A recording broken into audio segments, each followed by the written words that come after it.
और इस राज्य के बारे में जब कहते हैं, बहुत सारी चीजों को हमें जानना बहुत आवश्यक है, और वह इसलिए भी महत्वपूर्ण हो जाती है कि उत्तर प्रदेश जैसा राज्य आखिर ऐसा फिसड्डी क्यों हो गया था, क्यों विपन्न हो गया था, क्यों बीमारू हो गया था। कोई तो कारण रहे होंगे। ये देश जब आजाद हुआ था, स्वतंत्र भारत में देश की नेशनल एवरेज के बराबर यहां की भी पर कैपिटा इनकम थी, लेकिन धीरे धीरे करके वह घटती गई और एक समय तो ऐसी आ गई जब नेशनल एवरेज का 1/3 यूपी की पर कैपिटा इनकम रह गई थी। लेकिन पिछले 8 वर्ष में बदलते हुए उत्तर प्रदेश को देश ने भी देखा है, दुनिया ने भी देखा है। प्रधानमंत्री मोदी जी के नेतृत्व में, उनके मार्गदर्शन में, उनकी प्रेरणा से उत्तर प्रदेश ने जो कदम बढ़ाए हैं पिछले 8 वर्ष में, इन सब के आप साक्षी रहे हैं।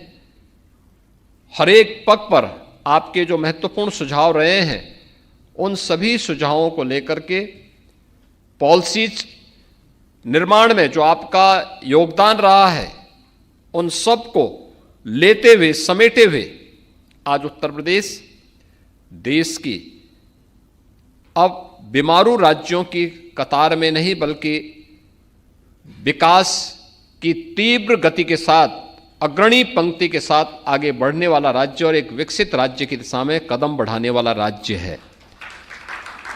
आज एक बीमारू राज्य नहीं है। देश के विकास और विकसित भारत की परिकल्पना को साकार करने के लिए भारत का ग्रोथ इंजन बनकर के उभरा है। अब यह बीमारू राज्य नहीं है, ये देश की नंबर 2 की अर्थव्यवस्था के रूप में आगे बढ़ा है। और उत्तर प्रदेश देश का संभवतः पहला राज्य होगा जिसने 8 वर्ष में अपनी जीएसडीपी को दुगने से अधिक पहुंचाने में सफलता प्राप्त की है और पर कैपिटा इनकम को भी दुगने से अधिक पहुंचाने में सफलता प्राप्त की है। सबसे अधिक ग्रोथ रेट के साथ उत्तर प्रदेश आज आगे बढ़ रहा है और इसमें आप सभी उद्यमियों का विश्वास हमारे लिए अत्यंत महत्वपूर्ण रहा है। आपका पग पग पर सहयोग हमारे लिए अत्यंत महत्वपूर्ण रहा है और इसलिए इन्वेस्टर फ्रेंडली पॉलिसीज बने, इसके लिए सरकार ने अपने कार्यक्रम को आगे बढ़ाया। जितने भी अनावश्यक कानून थे उन्हें समाप्त करने के कार्यक्रम को युद्ध स्तर पर आगे बढ़ाया। रिफॉर्म के लिए सरकार तैयार रही। सुरक्षा का एक बेहतर वातावरण प्रदेश के अंदर पैदा किया गया, न केवल इन्वेस्टर का बल्कि उसकी पूंजी की सुरक्षा की गारंटी भी सरकार लेगी। इस विश्वास के साथ जब कार्य प्रारंभ हुए तो आज परिणाम हम सबके सामने है। मैं बार बार याद करता हूं, स्मरण करता हूं उन दिनों की बात जब हमें सरकार बनानी थी प्रदेश के अंदर। सरकार बनाने के बाद पहला जो हमारे सामने प्रस्ताव आया था कि किसानों का कर्ज माफ होना है। मैंने पूछा था कैसे होगा, कैसे कार्यक्रम आगे बढ़ेंगे। तो हमारे फाइनेंस सेक्रेटरी मेरे सामने आए, उन्होंने कहा कि आप भारत सरकार में जाइए, भारत सरकार से पैसा मांग के लेके आ जाइए, अच्छा होगा, वहां से मिल जाएगा तो हम लोगों का काम आसान हो जाएगा। और मैंने कहा अगर मना हो गया तो? उन्होंने कहा हो गया तो फिर देखते हैं, घोषणाएं तो होती रहती हैं, कोई जरूरी थोड़े कि होना ही है। हमने कहा ऐसा नहीं होगा, ये होना है, लेकिन कैसे होना है आप विकल्प भी बना के रखिए। आप आश्चर्य करेंगे कि जब स्वाभाविक रूप से घोषणा राज्य की थी तो कोई केंद्र सरकार केवल एक राज्य को फोकस करते हुए कोई घोषणा तो नहीं कर सकती। तो तो ये हुआ कि अब राज्य को अपने अधीन ही इस कार्य को आगे बढ़ाना है। किसानों के कर्ज माफी को लेकर के भी था और कर्मचारियों के 7 पे कमीशन की सिफारिशों को भी लागू करने का था। कैसे होगा? मैं बैंक को फोन करता था, एक बैंक को फोन किया, पहले तो उन्होंने बात किया, लेकिन जैसे ही मैंने कहा भी हमें कर्ज माफी करनी है कुछ, उन्होंने फोन रख दिया। दूसरे को क्या, उन्होंने भी फोन बहुत रिस्पांस अच्छा नहीं दिया। और उसके बाद फिर मैंने समझा हो सकता फोन कट गया हो, उसके बाद फोन रिसीव होना ही बंद हो गया। ये वह सच्चाई थी 2017 की। खजाना खाली था, वेतन देने के लिए पैसे नहीं थे। तब मैंने फाइनेंस सेक्रेटरी को बिठाया, तो उन्होंने भी वही बैंकर्स की स्थिति उनकी भी थी, वे भी आए मेरे साथ। उन्होंने कहा साहब मेरी तबीयत अब अच्छी नहीं रहती है, मैं कुछ दिन के लिए छुट्टी में जाना चाहता हूं। तो मेरे सामने चैलेंज था, क्या होगा? मैंने कहा भी आप छुट्टी में बाद में जाना, पहले आप 3 घंटे मेरे साथ बैठिए और मेरे साथ बैठेंगे, रात्रि में मैं आपको बिठाऊंगा और एक ऐसा मंत्र दूंगा जिस मंत्र से हम उत्तर प्रदेश को आगे बढ़ा देंगे। तो बैठे, मैंने कहा भी गत वर्ष के बजट को लेके मेरे साथ बैठिए और मैंने कहा मैं आपको बताऊंगा बजट में पिछली सरकार ने कहां कहां पे बेईमानी की है, और मैंने कहा उस लीकेजेस को हमें रोकना है पहले। उन्होंने कहा, मैंने कहा आपने सर्वे करवा लिया कि कितना पैसा कर्ज माफी पे लगने वाला है? उन्होंने कहा हाँ साहब 36,000 करोड़ का है। मैंने कहा इसमें बहुत सारे रिपीटिशन भी हो रहे होंगे, इसको टेक्नोलॉजी का थोड़ा उपयोग हो जाए, आधार से इसको लिंक किया जाए, बहुत सारी चीजें देखने को मिलेंगी। उन्होंने कहा साहब उस तो हम कर चुके हैं, वो तो 99,000 करोड़ का पहले आया था, फिर 56,000 करोड़ में आया, अब 36 में आया है। और हम लोग बैठे, मैंने कहा देखो ये योजनाएं सरकार की केवल इसमें लीकेजेज हैं, इन लीकेजेज को आप समाप्त करिए। अगला बजट भी हमें इसी के साथ तैयार करना है और ये मान के चलिए कि हमें अपने बजट से पैसा देना है। कर्मचारियों को का भी 7 पे कमीशन लागू करना है। और ये वही उत्तर प्रदेश है जिसके पास वेतन के लाले थे, आज रेवेन्यू सरप्लस स्टेट के रूप में अपने आप को स्थापित किया है।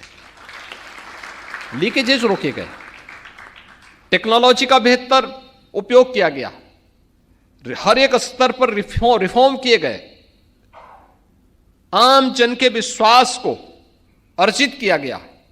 और आज आप देखते होंगे कि उत्तर प्रदेश ने प्रत्येक क्षेत्र में आज कदम बढ़ाना प्रारंभ किया है और लोगों को लगता है कि डबल इंजन की सरकार ने उनके जीवन को परिवर्तन करने की दिशा में जो कदम बढ़ाए हैं वे सार्थक हैं।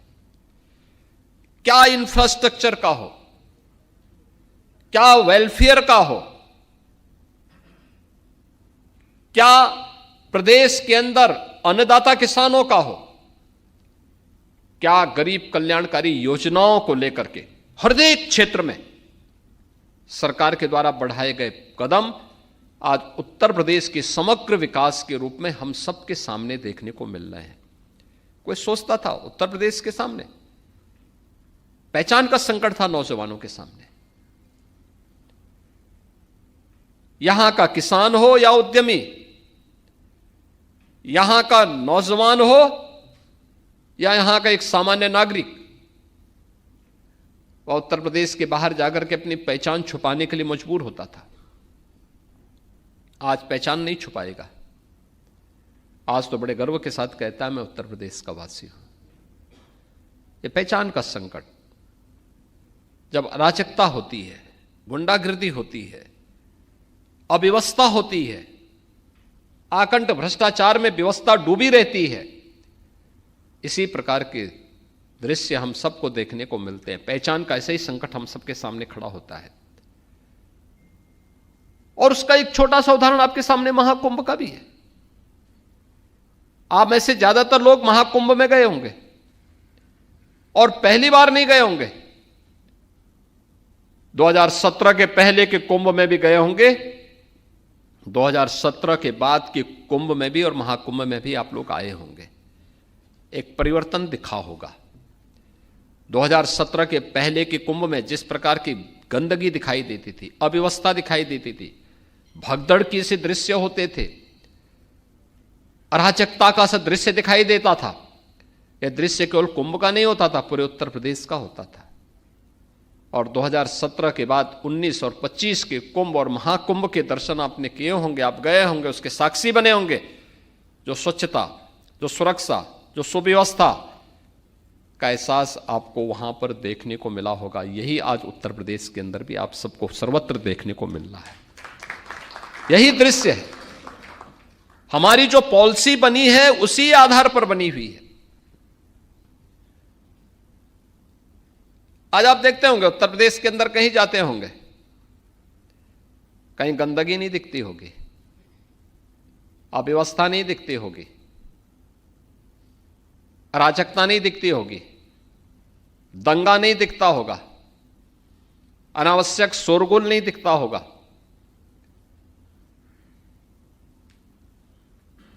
रूल ऑफ लॉ आपको उत्तर प्रदेश के अंदर अक्सरशः एक केवल भाषणों का विषय नहीं, जमीनी धरातल पर दिखता होगा। ये जमीनी धरातल की एक हकीकत है। कोई सोचता था अनावश्यक धर्मस्थलों से माइक की आवाजें बंद हो जाएं? हां, सबसे ज्यादा माइक थे यूपी में, हमने सभी उतार दिए हैं। आज यहां पे नहीं होती है। पर्व और त्योहार के अवसर पर सड़कें जाम होती थीं और प्रतिस्पर्धा फिर विकास के लिए नहीं होती थी। एक पक्ष कहता था धर्मस्थल के अंदर जगह है, वो कहता नहीं मैं तो सड़क पे ही करूंगा। हमने कहा सड़क चलने के लिए है, और अगर सड़क पे ज्यादा देर खड़े रहोगे, जाम करोगे तो हर्जाना भी भुगतना पड़ेगा। फिर अब तय कर लो क्या करना है। आज आप देखते होंगे सड़कों पर कोई भी ऐसा नजारा नहीं होता है, सड़कें खाली हैं। अलविदा की नमाज में भी आपने देखा होगा और ईद के अवसर पर भी देखा होगा। उधर ये लोग करते थे तो दूसरी तरफ भी लोग आते थे, कहते थे साहब अब हम तो भी हनुमान चालीसा चौराहे पे करेंगे। हम उनको समझाते थे अरे मंदिर का ये जगह है। लोग कहते थे नहीं, जब वो कर रहे हैं तो हम भी करेंगे। हमने कहा नहीं कि किसी को भी नहीं करने देंगे। आज आप देखते होंगे कॉमन मैन को समस्या नहीं, बेटी भी सुरक्षित हुई तो व्यापारी भी सुरक्षित हुआ है। ये तब जब सुरक्षा का एक बेहतर वातावरण दिया गया। लेकिन बेहतर वातावरण देने के लिए अचानक सरकार कदम नहीं बढ़ा सकती। पुलिस की पारदर्शी भर्ती की प्रक्रिया को आगे बढ़ाया गया, उनकी कैपेसिटी बिल्डिंग किया गया। मैं भी देख रहा था आपके कुछ सम्मानित पूर्व अध्यक्ष जो महाकुंभ के साक्षी बने थे, उनमें से एक पूर्व अध्यक्ष बोलने लगे। उन्होंने कहा कि पुलिस भी सहयोग कर सकती है और बुजुर्गों का सहारा बन सकती है। ये महाकुंभ में हमने देखा था। हमने कहा यही है बिहेवियर चेंज, कैपेसिटी बिल्डिंग का परिणाम है। ये जो एक निश्चित ट्रेनिंग का पार्ट बनाया गया। जब 2017 में हम लोग आए थे, 1.5 लाख पुलिस कर्मियों की भर्ती यहां खाली थी, जगह खाली थी। अनुमान करिए जिस राज्य में 1.5 लाख पुलिस कार्मिक को पद खाली हो, क्या हालत होते रहे होंगे उस राज्य के। और खाली इसलिए थे क्योंकि माननीय न्यायालय को, माननीय उच्चतम न्यायालय को और माननीय उच्च न्यायालय को तत्कालीन प्रदेश सरकार पर विश्वास नहीं था कि पारदर्शी भर्ती की प्रक्रिया संपन्न कर पाएंगे।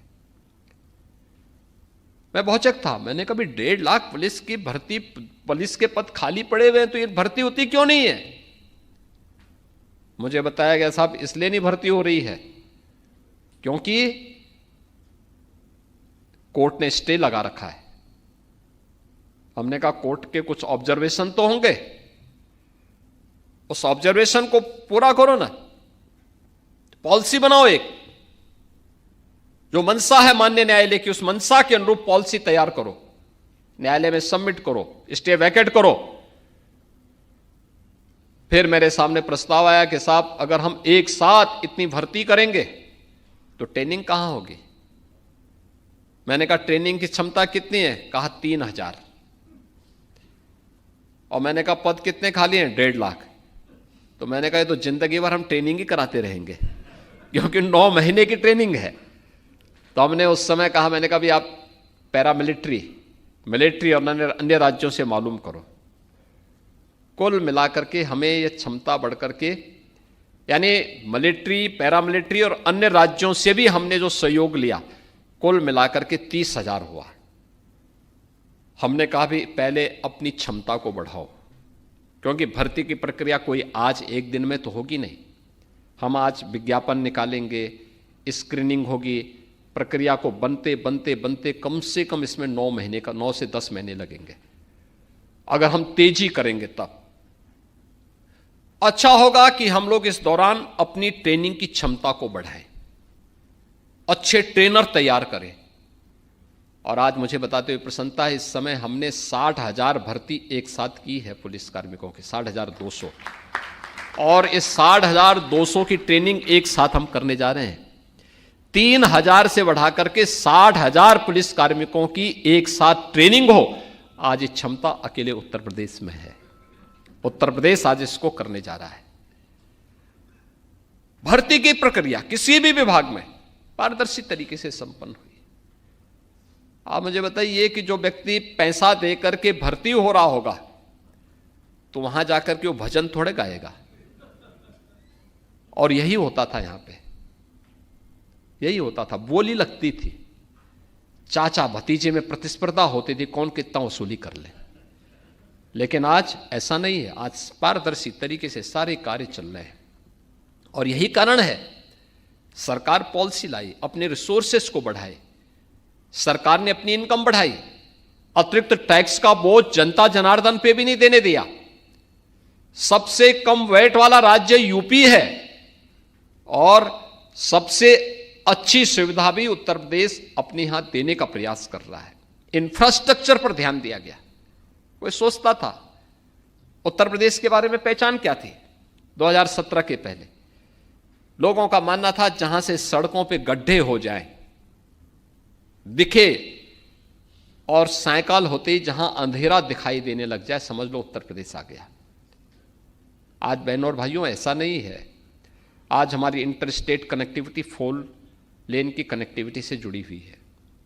देश के अंदर सर्वाधिक एक्सप्रेसवे, देश के कुल एक्सप्रेसवे का 55% उत्तर प्रदेश के पास। देश का सबसे बड़ा रेल नेटवर्क उत्तर प्रदेश के पास। देश की पहली रैपिड रेल उत्तर प्रदेश के पास। देश के अंदर सबसे अधिक मेट्रो सिटी उत्तर प्रदेश के पास, जहां मेट्रो का संचालन, पब्लिक ट्रांसपोर्ट के लिए मेट्रो का संचालन हो रहा है, उत्तर प्रदेश के पास। और जो अभी मनोज जी कह रहे थे या हर्षवर्धन जी कह रहे थे कि लैंडलॉक्ड स्टेट है, देश का पहला इनलैंड वाटरवे उत्तर प्रदेश के पास। उत्तर प्रदेश के वाराणसी से लेकर के हल्दिया के बीच में चालू हो चुका है, उसे प्रयागराज तक एक्सटेंड करने की व्यवस्था। और उत्तर प्रदेश में हम लोगों ने इनलैंड वाटरवे अथॉरिटी का गठन भी हम लोग कर चुके हैं, जिसमें हम लोग उन सभी संभावनाओं को आगे बढ़ाएंगे जिसको हम कर सकेंगे। देश के अंदर हमारे पास आज के दिन पर 4 लाख किलोमीटर का नेशनल हाईवे का नेटवर्क उत्तर प्रदेश के पास है। Eastern and western dedicated freight corridor दोनों उत्तर प्रदेश से होकर के जाती हैं, दोनों का जंक्शन भी उत्तर प्रदेश के अंदर है। उत्तर प्रदेश लॉजिस्टिक हब का एक बड़े केंद्र के रूप में भी उभर रहा है।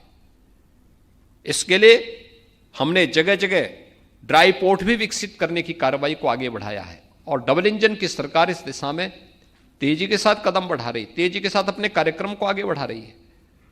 उत्तर प्रदेश देश के अंदर सबसे बेहतरीन एयर कनेक्टिविटी देने वाला राज्य बना है पिछले 8 वर्ष में। आप याद करिए, आज के दिन पे हमारे 16 एयरपोर्ट, जिनमें 4 इंटरनेशनल हैं और बाकी 12 डोमेस्टिक हैं, ये सभी आज के दिन पे फंक्शनल हो चुके हैं, जहां एयर कनेक्टिविटी है। और एशिया का सबसे बड़ा एयरपोर्ट हम लोग जेवर में देने जा रहे हैं, जो इसी वर्ष फंक्शनल होने जा रहा है। आप याद करिए, कार्गो की फैसिलिटी उपलब्ध करवाने के साथ साथ बेहतरीन सुविधाओं से युक्त होगा। उत्तर प्रदेश इंफ्रास्ट्रक्चर के साथ हम लोगों ने यहां पे अन्नदाता किसानों की भी व्यवस्था को बहुत बेहतर किया है। आज आप देखते होंगे, किसान, अन्नदाता किसान यहां सड़क, अपने खेतों में आग नहीं लगाता है। 122 चीनी मिलों का संचालन उत्तर प्रदेश कर रहा है आज के दिन पे। कहीं कोई आंदोलन नहीं, कहीं कोई अव्यवस्था नहीं। जब हम लोग आए थे 2017 में, चीनी मिल का बकाया 10 वर्ष पुराना भी था। 10 वर्ष पुराने से चीनी मिलों का भुगतान बकाया था, और आज 122 में से 105 चीनी मिलें ऐसी हैं जो चीनी मिलें 3 दिन से लेकर 7 दिन के अंदर गन्ना मूल्य का भुगतान कर रही हैं। यह परिवर्तन है। कहां 10 वर्ष और कहां 3 से लेकर 7 दिन का समय। यह वही उत्तर प्रदेश है जिसने 8 वर्ष में 2,80,000 करोड़ रुपए का गन्ना मूल्य का भुगतान डीबीटी के माध्यम से सीधे किसान के खाते में किया है। अगर 1996 से 2017 के बीच में हम देखेंगे, इन 22 वर्षों में जितना गन्ना मूल्य का भुगतान गन्ना किसानों को हुआ है, उससे भी 60,000 गन्ना मूल्य का भुगतान अतिरिक्त हम लोगों ने मात्र 8 वर्ष में ही गन्ना किसानों को किया है। यानी यह चेंज है, यह परिवर्तन है। पहले लोग यूपी में इन्वेस्टमेंट के लिए नहीं आते थे। मुझे याद है, जब 2017 में मुझे दायित्व दिया गया, मैं आया, 1 सप्ताह के अंदर ही मेरे पास सैमसंग आ गया था बाइंड अप करने के लिए। टीसीएस आ गया था बाइंड अप करने के लिए। मुझे सीधे टाटा सन्स के चेयरमैन से बात करनी पड़ी थी।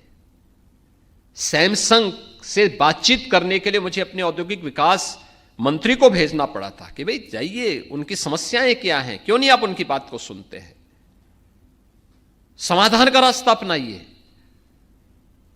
उन्होंने कहा नहीं, हम आपको देख के नहीं बंद कर रहे हैं, हमें इतना प्रताड़ित किया जा चुका है पिछली सरकारों के समय में, अब हम नहीं कर पाएंगे, हमारी स्थिति नहीं है, हमारा मैनेजमेंट तैयार नहीं हो रहा है।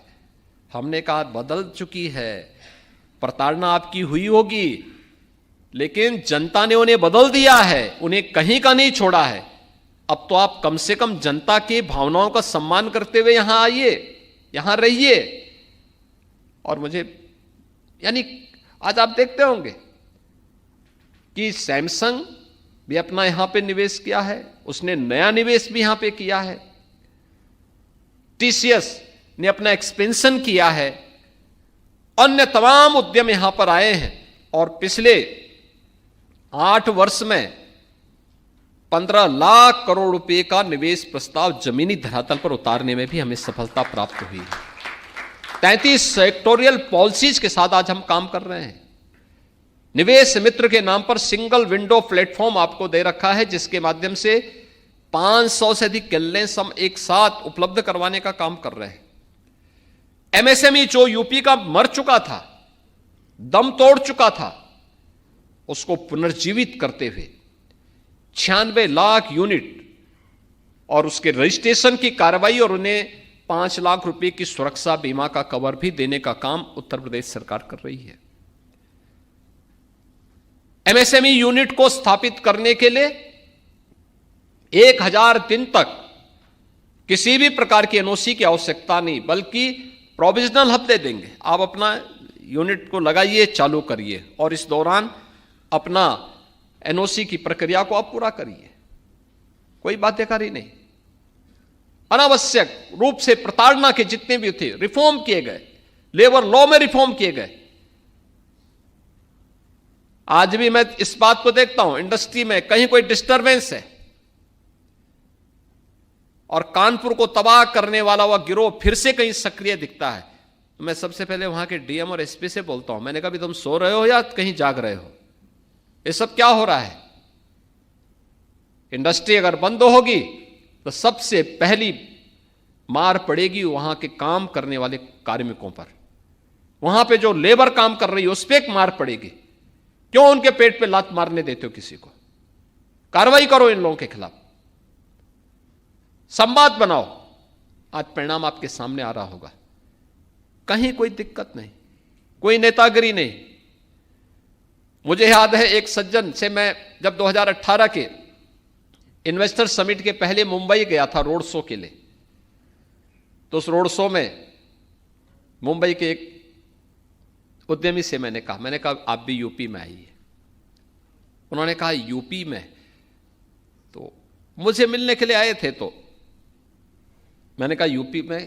तो यूपी, उन्होंने कहा यूपी में? मैंने कहा हां।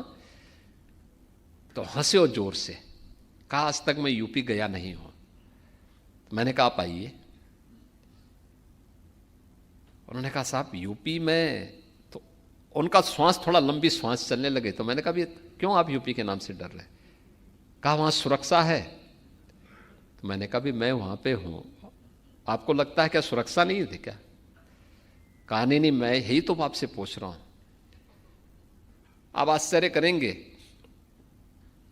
कि वे जब उत्तर प्रदेश में उन्होंने 2020 में, देखिए मैं 17 और 18, 17 के अंत में मैं गया था, नवंबर दिसंबर का महीना रहा होगा।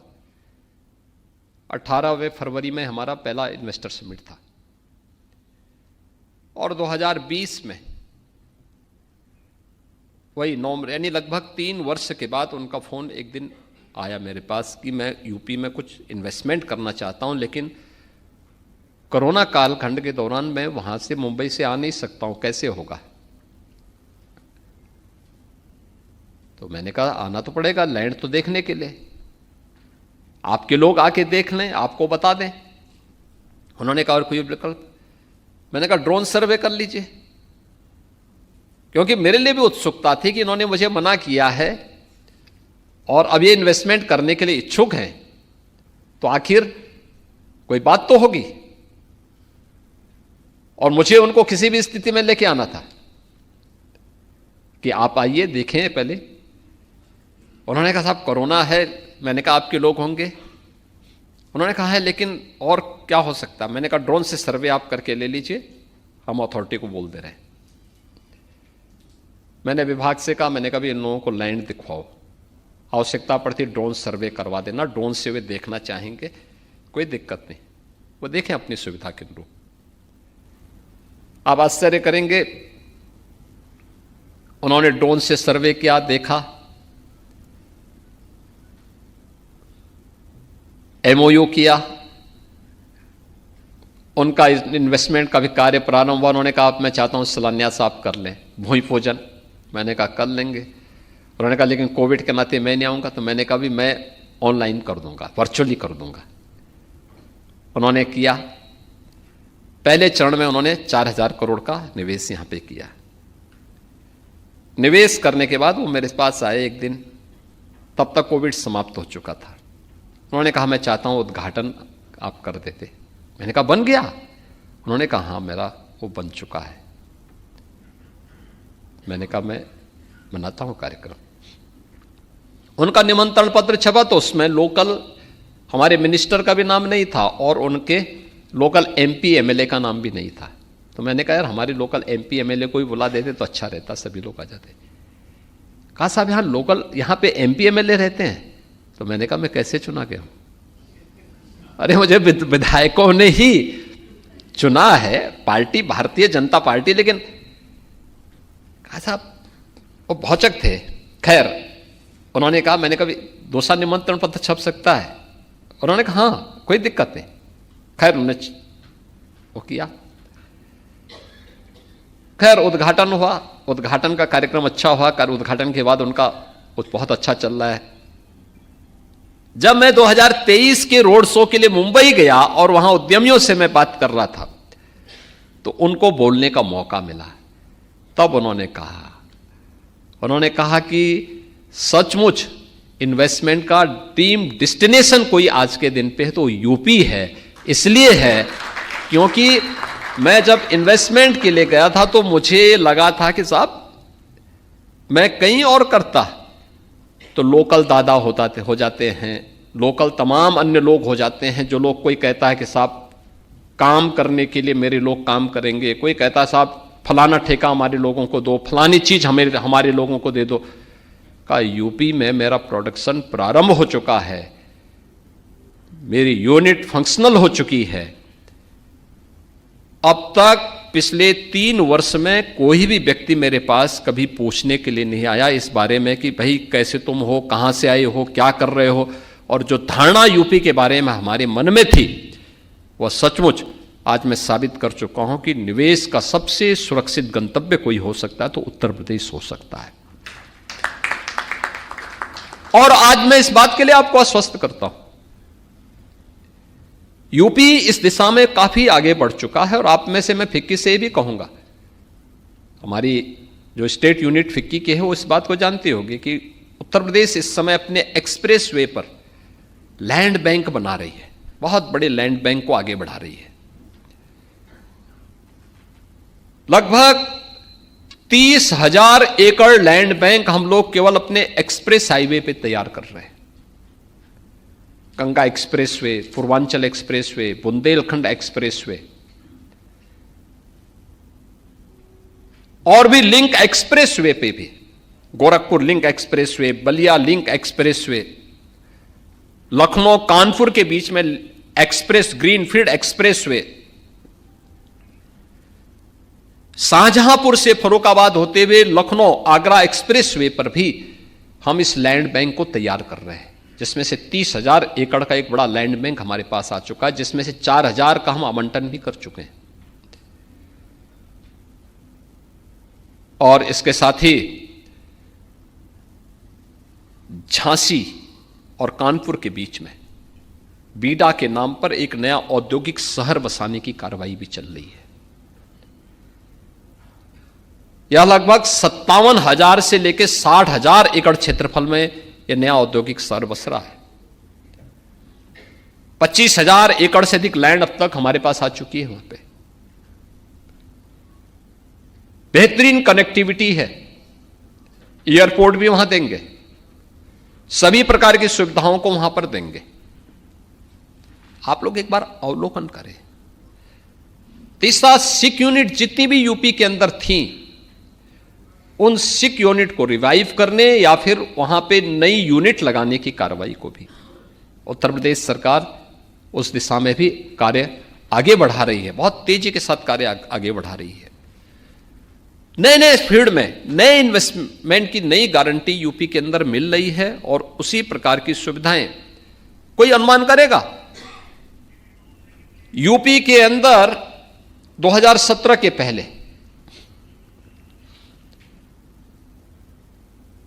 कोई यूनिट पहले तो आती नहीं थी, अगर बाई चांस कहीं से आ भी गई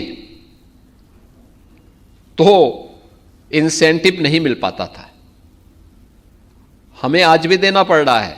यानी 2007 में, 2012 में, 2016 में जिन लोगों ने इन्वेस्टमेंट किसी प्रकार से थोड़ा थोड़ा किया भी था, उनको कभी उनका इंसेंटिव नहीं मिल पाया था जो गवर्नमेंट ने अपनी पॉलिसी के तहत की भी थी। मैं आया तो जैसा डर रहा होता नौकरशाही का, वैसे उसको पलटा जा रहा था कि साहब ये कभी मिलता थोड़े, तो घोषणाएं हैं सरकार की। अपने कहा क्या अभी घोषणा का कोई महत्व नहीं है क्या? ये होना है, गवर्नमेंट कोई भी रही हो और सरकार की जवाबदेही होती है, राज्य की जवाबदेही होती है, वह इंसेंटिव मिलना चाहिए उद्यमी को। जिसके प्रति हमारी वचनबद्धता है उस वचन को हर हाल में निभाना चाहिए और उसको हम लोगों ने निभाने की कार्रवाई की। आप आश्चर्य करेंगे, हम लोगों ने 2017 के पहले तो किसी को नहीं मिली थी, लेकिन 2017 से लेकर 23 तक जितना भी निवेश के, औद्योगिक निवेश के इंसेंटिव दिए थे हम लोगों ने, उससे भी अधिक। अकेले इस वर्ष हमने 4,000 करोड़ रुपए का इंसेंटिव बांटा है उद्यमियों को जिन्होंने उत्तर प्रदेश के अंदर निवेश किया था। और लगातार इस कार्यक्रम को आगे बढ़ाने की कार्रवाई को आगे बढ़ाने के लिए सरकार की जो घोषणाएं होंगी, सरकार ने जो वायदे किए हैं उसको जमीनी धरातल पर उतारने के लिए सरकार पूरी प्रतिबद्धता के साथ कार्य कर रही है। और आज इसीलिए मैं आज आपके पास आया हूं आपसे कहने के लिए, आप देश भर से आए हैं। मैं बोलूंगा स्वाभाविक रूप से मैं तो यूपी के बारे में ही बोलूंगा, लेकिन उत्तर प्रदेश में प्रत्येक सेक्टर में अनंत संभावनाएं हैं और एक सामर्थ्य से भरा हुआ राज्य है यूपी। आपने देखा होगा कितना, जब हम लोग महाकुंभ के लिए वहां प्रयागराज के इंफ्रास्ट्रक्चर के लिए काम कर रहे थे, हमारे विपक्ष के जो मित्रगण हैं ये बहुत विरोध कर रहे थे। क्या सरकार का काम कुंभ करना है? क्या सरकार का काम अनावश्यक रूप से पैसा बहाने का है क्या? ऐसी ऐसी टिप्पणी करते थे। मुझे हंसी भी आती थी इन लोगों पर और दया भी आती थी। इनको मौका मिला, इन्होंने कुछ नहीं किए, लोग कर पाए। लेकिन आज हम कर रहे हैं तो इनको इसमें भी बुरा लग रहा है। और लगभग 7,500 करोड़ रुपए सरकार ने, केंद्र और राज्य सरकार ने मिलकर के महाकुंभ के आयोजन के साथ खर्च किया था। प्रयागराज सिटी की कायाकल्प हुई, प्रयागराज की कनेक्टिविटी को बेहतर किया गया। हमें मालूम था